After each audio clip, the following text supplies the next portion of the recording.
Hey, sophomores, let's start our vocabulary for our packet on Era 1.3, Foundations Era. So let's start with our first word, which is state. A state is any area of land that is organized under one government. So a state could be an empire, like the Babylonian Empire. It is an area of land that was under the Babylonians' control. A modern country like Mongolia, China, or Russia, those are all states because they're under one government and they have an area of land. Even our state of Minnesota is a state because it's a territory, there's a border around it, and it's under one government, the state of Minnesota. And yes, the United States of America could be considered a state. So a state just means an area of land that's organized under one government. Our next word is hierarchy. Hierarchy is basically people or groups that are ranked in an order. Someone up on top, someone on the bottom.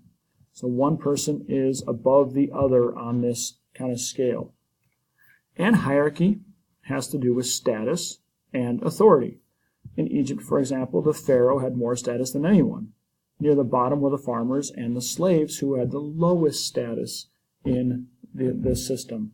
We see here advisors who advised the pharaoh were here, nobles and priests, soldiers, scribes who were writers, craftsmen. This is the hierarchy that existed in Egypt. Diffusion.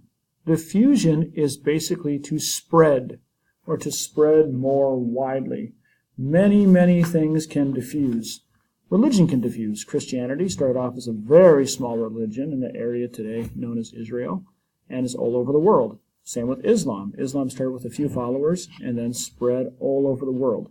Here we see a map of Buddhism, where Buddhism was able to spread in Asia in 500 BC to 600 AD.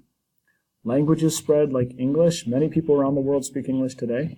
Ideas, technology can spread like smartphones. So diffusion is basically the spreading of something spreading more widely. A river valley. A river valley is an area of land that is drained or irrigated by a river or a river system. So basically there is a river that cuts through, and then people move the water and use it to farm. So a river valley is an area of land with a river, and then farming happens.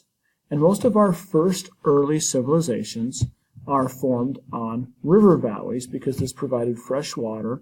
People were able to irrigate it and then grow their crops after having a Neolithic revolution, and then being able to grow large civilizations in Egypt, Mesopotamia, India, and China. So the ones we'll talk about. Systematic agriculture. All systematic means is that you kind of do it regularly every year and you have a system. You do it purposefully.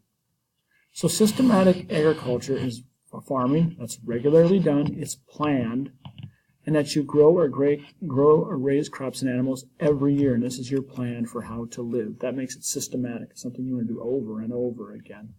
And that is systematic agriculture, which we will see in our River Valley civilizations in this chapter.